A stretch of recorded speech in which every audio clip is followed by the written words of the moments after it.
നമസ്കാരം. ചരിത്രഭൂമികയിലേക്ക് സ്വാഗതം. പേർഷ്യൻ ഗൾഫിലെ തന്ത്രപ്രധാനമായ ദ്വീപായ ഖാർഗ് പുരാതനകാലം മുതൽ മനുഷ്യവാസമുള്ളതും 18-ാം നൂറ്റാണ്ടിൽ ഡച്ച് വ്യാപാര കേന്ദ്രമായും പിന്നീട് 20-ാം നൂറ്റാണ്ടിൽ ഇറാനിലെ പ്രധാന ക്രൂഡ് ഓയിൽ കയറ്റുമതി കേന്ദ്രമായും മാറിയ ചരിത്രമുള്ള ഇടമാണ്.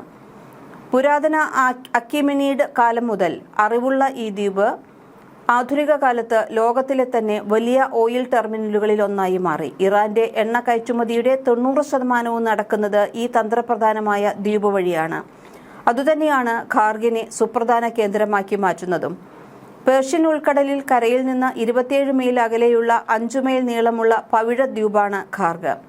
ഇറാന്റെ പടിഞ്ഞാറൻ മധ്യമേഖലകളിലെ എണ്ണപ്പാടങ്ങളിൽ നിന്നുള്ള പൈപ്പ് ലൈനുകൾ അവസാനിക്കുന്നത് ഇവിടെയാണ്. വിപണിയിൽ വലിയ സ്വാധീനമുള്ള ഈ ദ്വീപിൽ നിന്ന് പ്രതിദിനം ശരാശരി 1.3 മുതൽ 1.6 ദശലക്ഷം ബാരൽ വരെ എണ്ണയാണ് കയറ്റുമതി ചെയ്യുന്നത്. എന്നാൽ യുദ്ധ സാഹചര്യങ്ങൾ മുൻകൂട്ടി കണ്ട് ഫെബ്രുവരി പകുതിയോടെ ഇറാൻ ഇത് പ്രതിദിനം 3 ദശലക്ഷം ബാരലായി വർദ്ധിപ്പിച്ചു. കൂടാതെ 18 ദശലക്ഷം ബാരൽ എണ്ണ ഇവിടെ ബാക്കപ്പായി സംഭരിച്ചിട്ടുമുണ്ട്. ഖാർഗ് ദ്വീപ് പിടിച്ചെടുക്കുന്നതിനെക്കുറിച്ച് വൈറ്റ് ഹൌസ് ആലോചിക്കുന്നതായി മറ്റ് മാധ്യമ റിപ്പോർട്ടുകളും സൂചിപ്പിച്ചിരുന്നു. അമേരിക്കൻ പ്രതിരോധ സെക്രട്ടറി പീറ്റ് ഹെഗ്സെത്ത് ഇറാന്റെ കരഭൂമിയിൽ ആക്രമണം നടത്തുന്ന കാര്യം തള്ളിക്കളഞ്ഞിട്ടുമില്ല. ഇറാന്റെ തീരപ്രദേശങ്ങളിലെ സമുദ്രഭാഗത്ത് ആഴം കുറവായതിനാൽ എണ്ണക്കപ്പലുകൾ അടുപ്പിക്കാനോ നങ്കൂരമിടാനോ സാധിക്കില്ല. അവിടെയാണ് ഖാർഗ് വ്യത്യസ്തമായത്. സ്വാഭാവിക ആഴമുള്ളതിനാൽ എണ്ണക്കടത്തിനാവശ്യമായ സൂപ്പർ ടാങ്കുകളെ അടുപ്പിക്കാൻ ഖാർഗിന് കഴിയും. ഇറാന്റെ മൊത്തം ക്രൂഡ് ഓയിൽ കയറ്റുമതിയുടെ 85 മുതൽ 95% വരെ ഖാർഗ് ദ്വീപിലെ ടെർമിനലുകൾ വഴിയാണ് നടക്കുന്നത്. പ്രതിദിനം ഏകദേശം 70 ലക്ഷം ബാരൽ വരെ എണ്ണ ലോഡ് ചെയ്യാൻ ശേഷിയുള്ള ഈ സൗകര്യം 1960കളിലാണ് വികസിപ്പിച്ചെടുത്തത്. എണ്ണ വരുമാനത്തെ ആശ്രയിക്കുന്ന ഇറാന്റെ വരുമാനത്തിന്റെ സിംഹഭാഗവും രാജ്യത്തേക്ക് എത്തുന്നത് ഖാർഗ് ദ്വീപ് വഴിയാണ് എന്ന് ചുരുക്കം. 1960കൾ മുതൽ വിദേശ നിക്ഷേപത്തോടെയാണ് ഈ സൗകര്യം വികസിപ്പിച്ചെടുത്തത്. അന്നു മുതൽക്കേ ഇറാനിയൻ എണ്ണപ്പാടങ്ങളെ ആഗോള വിപണിയുമായി ബന്ധിപ്പിക്കുന്ന പ്രധാന കണ്ണിയായി ഖാർഗ് ടെർമിനൽ പ്രവർത്തിക്കുന്നു. ഖാർഗ് ദ്വീപിനെ നിയന്ത്രിക്കുകയോ അല്ലെങ്കിൽ പ്രവർത്തനരഹിതമാക്കുകയോ ചെയ്യുന്നത് വഴി ഇറാന്റെ പ്രധാന വരുമാന സ്രോതസ് ഇല്ലാതാക്കാൻ സാധിക്കും എന്നാണ് അമേരിക്ക വിലയിരുത്തിയത്. 1960കൾക്ക് മുൻപ് വരെ ഇറാന്റെ പേർഷ്യൻ ഗൾഫിലെ ഒരു ചെറിയ പവിഴ ദ്വീപ് മാത്രമായിരുന്നു ഖാർഗ്. 20-ാം നൂറ്റാണ്ടിന്റെ മധ്യത്തിലെ എണ്ണ പര്യവേഷണത്തോടെ ദ്വീപിന്റെ ചിത്രം മാറി. അതുവരെ ജനവാസമില്ലാത്ത ദ്വീപിൽ ആളുകൾ എത്തുന്നതും സമൂഹമായി വികസിക്കുന്നതും അതോടെയായിരുന്നു. ഭൂഗർഭ എണ്ണ പൈപ്പ് ലൈനുകളിലൂടെ നേരിട്ട് ടെർമിനലിലേക്ക് എത്തിക്കാൻ സാധിക്കും. ഹോർമൂസ് കടലിടുക്കിന് സമീപത്തായതിനാൽ സുരക്ഷിതമായ ലൊക്കേഷനാണ് ഖാർഗ്. വലിയ എണ്ണ ടാങ്കറുകൾ എത്താൻ ആഴമുള്ള തുറമുഖമുണ്ട് തുടങ്ങിയ സവിശേഷതകൾ ഖാർഗിനുണ്ട്.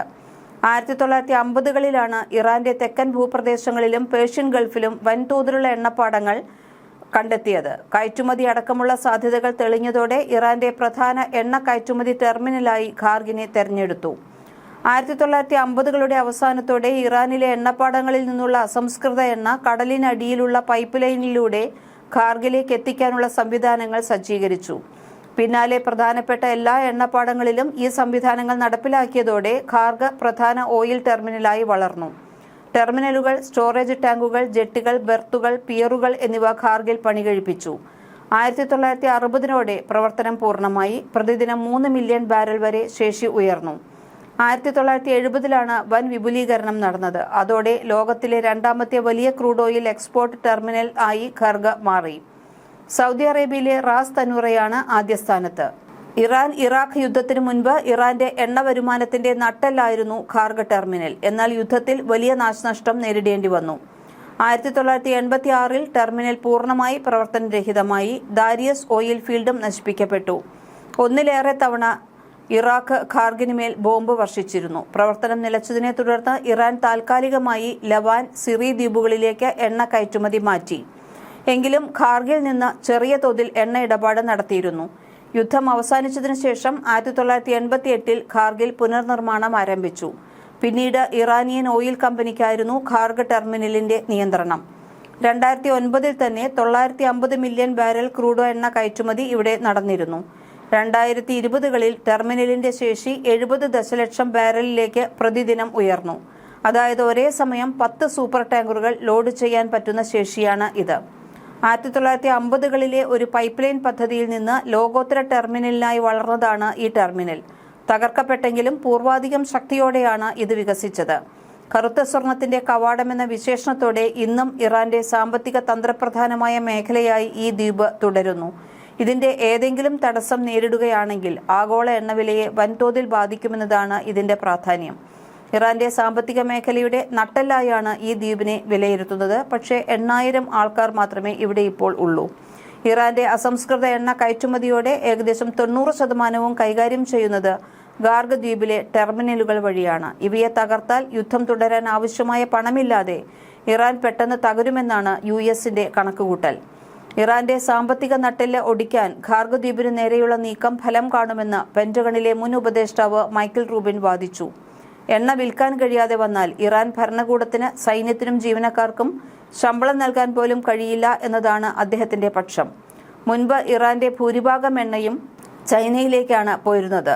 എന്നാൽ ഇപ്പോൾ ഹോർമൂസ് കടലിൽ കടഞ്ഞതോടെ ഇറാഖിൽ നിന്നുള്ള കയറ്റുമതി അടക്കം ആഗോള വിപണിയിൽ വലിയ കുറവുണ്ടായിട്ടുണ്ട്. ഈ സാഹചര്യത്തിൽ ഖാർഗ് ദ്വീപിന് എന്തെങ്കിലും സംഭവിച്ചാൽ അത് ആഗോള എണ്ണവിലയെ പിടിച്ചു നിർത്താൻ കഴിയാത്ത വിധം വർദ്ധിപ്പിക്കും. കൂടുതൽ സംഭവങ്ങൾക്ക് ചരിത്രഭൂമിക സബ്സ്ക്രൈബ് ചെയ്യൂ.